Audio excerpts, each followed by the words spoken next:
ஒரு நல்ல எக்ஸாம்பிள் வந்து நம்ம அன்னபூர்ணா பெங்களூர்ல இருந்து பபிள் டீ ப்ராடக்ட் சப்ளை பண்ணாருன்னு தெரியும். நான் கேட்டதுக்கு மாவு துபாயில இருந்து வருதுன்னு. ஆனா 50 பேருக்கு நார்த் இந்தியன் ஸ்டாஃபை கம்பேர் பண்ணும்போது நம்ம ஆட்கள்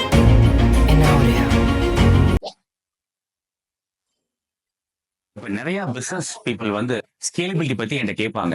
ஸ்கேலபிலிட்டி எப்படி பண்ணணும் அப்படின்னா, உங்களுக்கு ஒரு கேஃபே வந்து கோயம்புத்தூர்ல இருக்கு. முதல்ல வந்து கோயம்புத்தூர்ல வந்து 10 கேஃபே கொண்டு வரதுக்கு டார்கெட்டா வச்சுங்க. அட்லீஸ்ட் ஒரு 5 டார்கெட் வச்சுங்க. அதுக்கப்புறம் தான் நீங்க சென்னை போகணும். எல்லாரும் என்ன பண்றீங்க? பெருமைக்காக எருமை வைக்கிற மாதிரி எனக்கு வந்து சென்னையில ஒண்ணு இருக்கு, கோயம்புத்தூர்ல ஒண்ணு இருக்கு, மதுரையில ஒண்ணு இருக்கு, தஞ்சாவூர்ல ஒண்ணு இருக்கு அப்படின்னு சொல்லும் போது மேனேஜ் பண்றது ரொம்ப ரொம்ப டிஃபிகல்ட். ஒரு நல்ல எக்ஸாம்பிள் வந்து நம்ம அன்னபூர்ணா. கோயம்புத்தூர் தாண்டி அவங்க எங்கேயுமே போல. கோயம்புத்தூர்ல அவங்க தான் ராஜா. பிரான்சைசி பிராண்ட்ஸ் எல்லாமே என்னென்ன பொய் சொல்றாங்க அப்படின்னு பார்ப்போம். சுவாரஸ்யமான விஷயம், நான் ஒரு 3 கடைகளுக்கு போனேன். ஒரு பபிள் டீ ஷாப்புக்கு போனேன். நான் என்ன கேட்டேன் அப்படின்னா, எனக்கு அந்த பபிள் டீ ஷாப்புக்கு ஒருத்தர் வந்து பெங்களூர்ல இருந்து பபிள் டீ ப்ராடக்ட் சப்ளை பண்ணாருன்னு தெரியும். நான் கேட்டதுக்கு ரொம்ப நல்லா இருக்கு சார், எங்க இருந்து வருது அப்படின்னு கேட்கும்போது, எனக்கு கொரியால இருந்து வருது அப்படின்னு சொல்றாரு. இன்னொரு வேஃபிள் ஷாப் அவரை கேட்டோம். அவரு சொல்றாரு மாவு துபாயில இருந்து வருதுன்னு. ஆனா 50 பேருக்கு வந்து நமக்கு பெங்களூர்ல இருந்து தான் வருது அப்படிங்கிறது தெரியும். ஸோ இதெல்லாம் எதுக்கு பண்றாங்க அப்படின்னா, ஒரு பிராண்ட் சீக்ரெட்டை அவங்க மெயின்டைன் பண்றதுக்காக பண்றாங்க. ஒரு டீ கடை ஒரு பர்ட்டிகுலர் ஃப்ளேவர் வந்து ரொம்ப பிடிச்சிருந்தது. சொல்லும்பொழுது எங்களுக்கு சைனால இருந்து வருதுங்கிறாங்க. இதெல்லாம் வந்து பிராக்டிகலா பாசிபிள் இல்ல. முடிஞ்ச அளவுக்கு நம்ம என்ன புரிஞ்சுக்கலாம் அப்படின்னா வந்து, எல்லாரும் பயப்படுறாங்க அப்படிங்கிறத தெரிஞ்சுக்கலாம். எனக்கு என்ன ஆச்சரியமா இருக்குன்னா சார், இப்ப அமெரிக்கால எல்லாம் பார்த்தீங்கன்னு வச்சுங்களேன், ஒரு காலேஜ் ட்ராப் அவுட் வந்து $1 பில்லியன் கம்பெனி ஆரம்பிக்கிறான். நம்ம ஆளு ₹1,00,000 வேலைய வுட்டுட்டு டீ கடை ஆரம்பிக்கிறேங்கிறான். இதான் எனக்கு சத்தியமா புரிய மாட்டேங்குது. ₹10,00,000 வேலைய வுட்டு வந்து டீ கடை ஆரம்பிச்ச கதை நிஜமாவே எனக்கு தெரியும். நான் என்ன சொல்றேன், இந்த ஐடி ரிலேட்டடாவே ஃபுட் இண்டஸ்ட்ரியில எப்படி நீங்க வந்து புதுசா உங்க டெக்னாலஜிய யூஸ் பண்ணி சம்பாரிக்க முடியும் அப்படிங்கிறத ஏன் யோசிக்க மாட்டேங்கிறீங்க? 2 பேர் தான் இருக்கான் Swiggy, Zomato. இத விட்டு வேற யாருமே இன்னும் வரலையே பெருசா.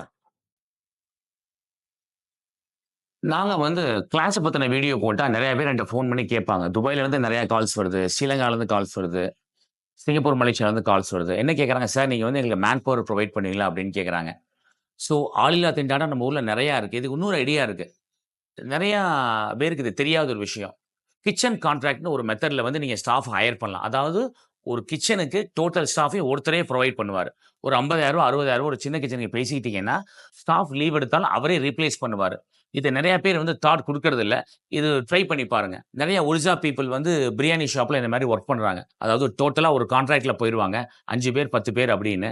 யூசுவலா அவங்க வாஷிங் பீப்பிள் வந்து புரொவைட் பண்ண மாட்டாங்க.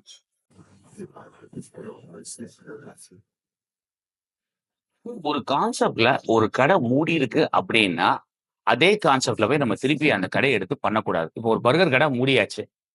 அவரு பிசினஸ குளோஸ் பண்ணதுக்கப்புறம் நீங்க அந்த கடைய ரென்ட்‌க்கு எடுக்க போறீங்க அப்படின்னா, ரொம்ப simple moral of the story என்னன்னா, அந்த கடை வந்து அந்த இடத்துல ஓடல. அந்த கான்செப்ட் அந்த இடத்துல எடுக்கல. நீங்க வேற ஃப்ரெஷ் கான்செப்ட்‌க்கு போங்க.